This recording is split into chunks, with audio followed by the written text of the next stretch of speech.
There are a lot of bosses out there who will break your spirit in video games. Some are new, a lot are created by From Software, and some are almost as old as the medium of gaming itself. Grab yourself a pillow because today we are covering 10 bosses who will break your will. 10. WIZPIG, Diddy Kong's Racing N64. WIZPIG is fast. In this final race in Diddy Kong Racing, no mistakes are allowed. Make no mistake, this is nothing like Mario Kart Race. If you hit the water, game over, you failed.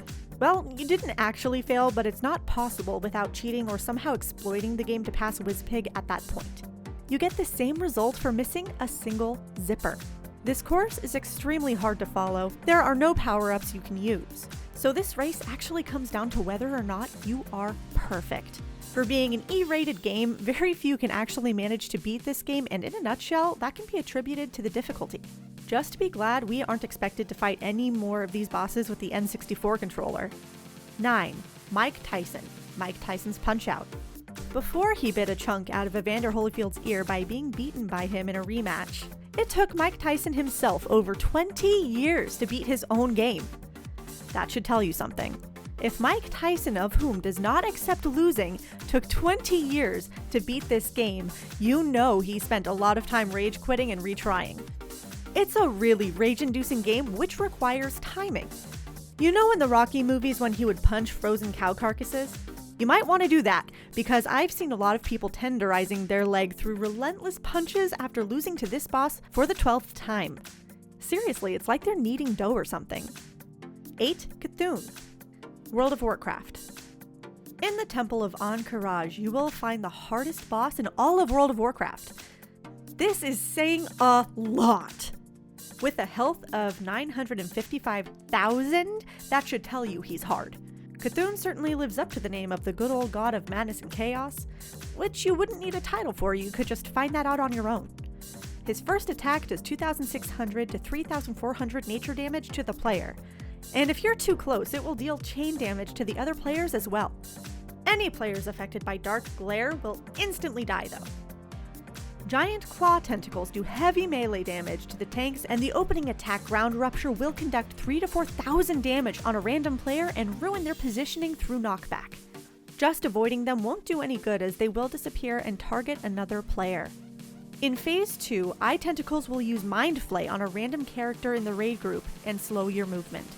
Giant Eye Tentacles have the same eye ability as Cthulhu himself and do the same amount of damage, which absolutely sucks. One bad eye beam will wipe out your whole raid.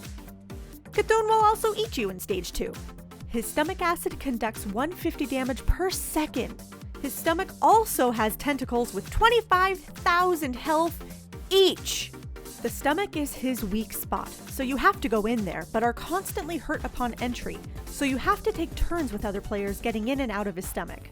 If your tank is targeted first and distracts Cthulhu as your raid gets into proper positioning, this may result in more injuries and deaths. You can also choose to have even and odd groups massing themselves together, but this requires more coordination and can be messed up easily because of the sheer amount of chaos and probability of miscommunication and human error. The longer the fight goes on, the more difficult it's going to be for you, with a higher rate of failure. All of these effects just keep stacking up. 7. Skolas, Destiny.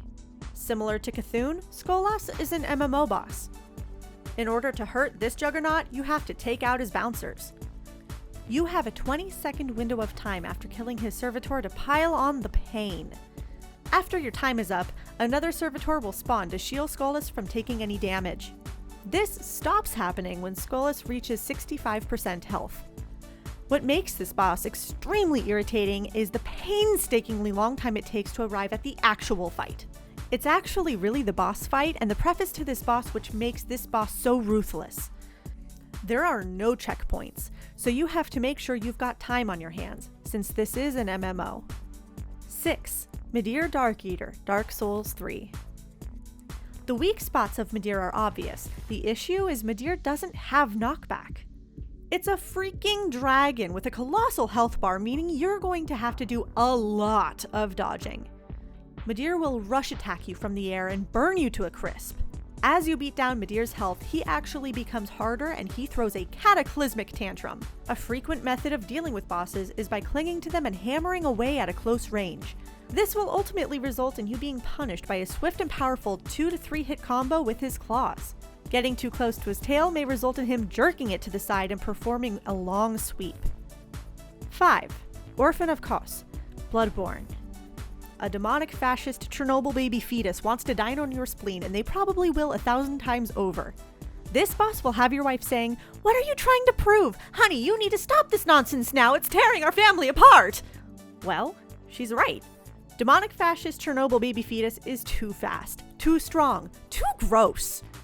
Orphan of KOS is a speed demon. It has 2 main phases. Even having the greatest armor the game has to offer, you can still easily get knocked down 80% of your health in just 1 hit, even if you are an elite gamer. 4. Sword Saint ISSHIN ASHINA, SEKIRO Shadows Die Twice. I've watched a stream that was entirely a montage dying to Sword Saint ISSHIN ASHINA. There is nothing like repetitive defeat with no headway to make you feel discouraged. He has inspired journalists to write titles such as, "Is Sekiro's Shadows Die Twice too hard?" A 3.8 million viewed video animation titled, "Sekiro Might Die a Lot." A 3.8 million viewed animation video titled, "Sekiro Might Die a Lot." It's arguably the hardest game of all time. This game requires absolute precision. You don't get upgraded gear like in Dark Souls, or have the ability to come up with new solutions such as fireballs or arrows to beat your enemies. No, this game requires you to become a master. You have to earn that title. There's no beating around the bush with this one. ISSHIN doesn't use a sword. He uses spear and lightning. 3. Queen Larsa, Mushihimesama Futari. If you dare to face this boss, you die. Probably instantly, but definitely in the first few seconds. No, that's not an exaggeration. You know how Undertale's boss battles function? Okay, very similar, but this time there are thousands of pink lasers. Okay, maybe not thousands, but just take a look for yourself. The only way to win is to be perfect. If you aren't perfect, you die. You don't get a checkpoint, no extra chance, no healing or anything like that. You just die. This boss on the list actually upsets me the most.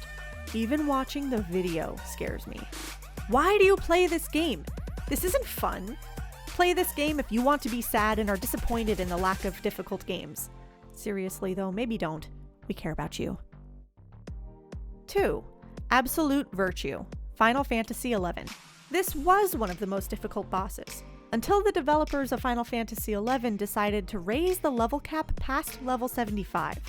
It also got nerfed when they decided to make AVD spawn after 2 hours. However, this is an odd way to actually make the boss fight more difficult. This change made once essential methods to defeat this jerk completely unnecessary. The developers of this game actually patched it just so the health points were reduced by 1/3 from 100,000 to 66,000. Unless you're grinding your characters constantly, it can take months to get to a high enough level to beat this monstrosity. Virtue is unbelievably upsetting, with an extremely high auto-regeneration rate of 500 HP per second, which will often prove to reverse whatever progress you have just made on it. All the meanwhile, your futile attempts to hurt Virtue are muffled by the regeneration being done as you run off from his random insta-wipe meteors. The worst part of it all, though, is he uses a move called Benediction, which will restore him to full health. After he does this, it's still impossible to beat him, and it's just really annoying. And 1. Donkey Kong from Donkey Kong. Because he takes your money. #RageQuit. You never beat the game. It's just ongoing. You get 3 lives, and if you lose those, you start at the very first level. Sure, you can knock Donkey Kong off and you think you can save Pauline, but apparently not, because after rescuing her, he is at the top of the large structure once again.